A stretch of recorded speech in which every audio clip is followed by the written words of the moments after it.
game so beautiful. Look at that pass. Oh, what a show. Oh, my goodness. How did he do that? He wasn't athletic enough. He was slow. He'd get cooked on defense. But here's what nobody ever talks about. This man was shooting 40% from three in an era where teams barely took more than 5 threes per game. Now imagine this. Instead of 2 attempts per game, he's taking 9. Modern trading, modern spacing, modern shot diet.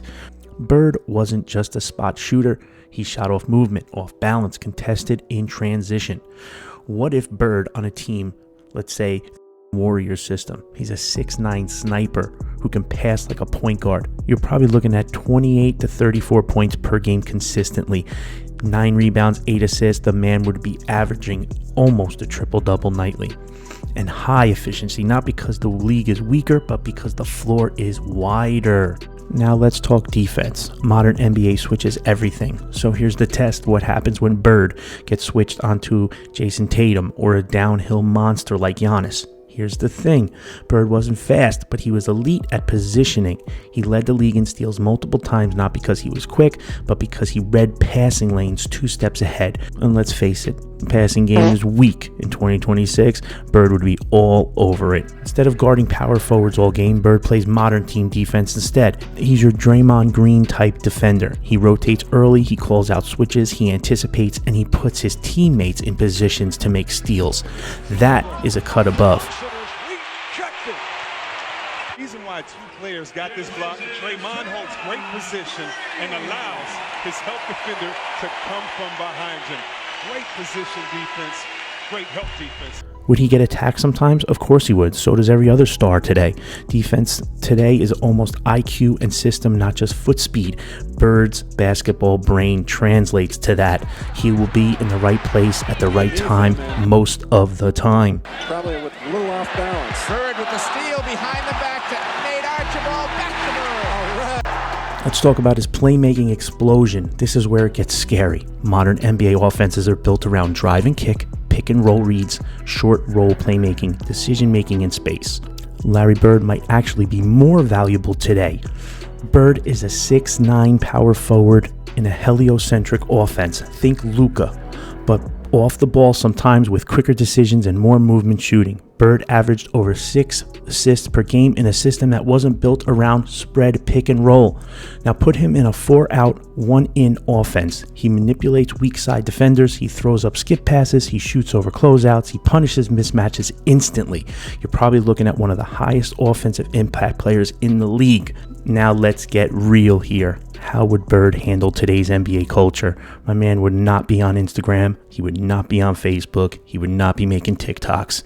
He would be on the floor trash talking. People would be making TikToks about him, just like they still do today. Bird famously told opponents where he was going to shoot from and did it.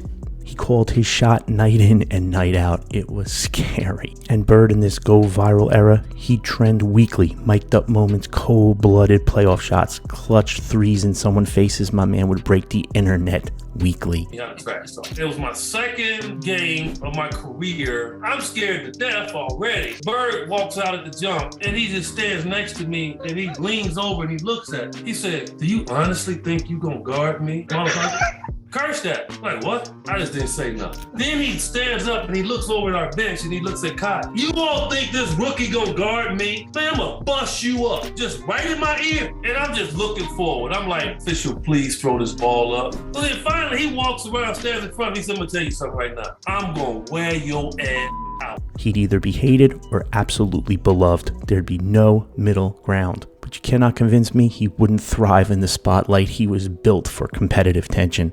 Let's kill the biggest myth here.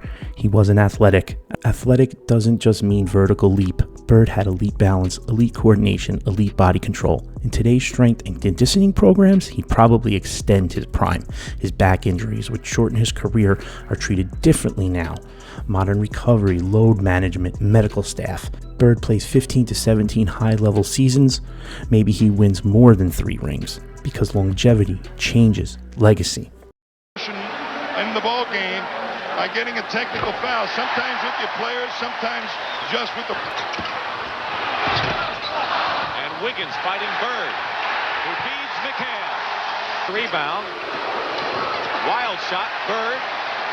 Reed aims to Bird. Pulls up at the line. How about playoff runs? The regular season is one thing, but playoffs, that's where IQ wins. There is nobody with a higher IQ than Larry Bird on the court. Half-court execution, shot making under pressure, defensive rotations, mental warfare on his opponents. Bird's game was built for playoff basketball. In today's slower playoff pace where everything becomes a half-court chess match, well, you're looking at today's Bobby Fischer. He might be even more lethal. He doesn't rely on burst, he relies on angles and lanes. And angles don't age, my friend. So who is modern Larry Bird closest to? Not just statistically, impact-wise. You're looking at a hybrid of Luka's offensive orchestration, Tatum's scoring versatility, and a bit of Draymond's defensive brain, but with elite shooting. That combination today is MVP level every single year. Final take. Would Larry Bird dominate today's NBA? Yes, but not because the league is soft, not because the 80s were better. He dominated because skill translates, shooting translates, passing, IQ translates. And doesn't matter what era you're in, if you trash talk and get in your opponent's ear, and basketball intelligence never goes out of style. The real question isn't whether Larry Bird would survive today, it's this: would today's players survive a prime Larry Bird with modern spacing and trash talking? That's the debate. Larry Bird.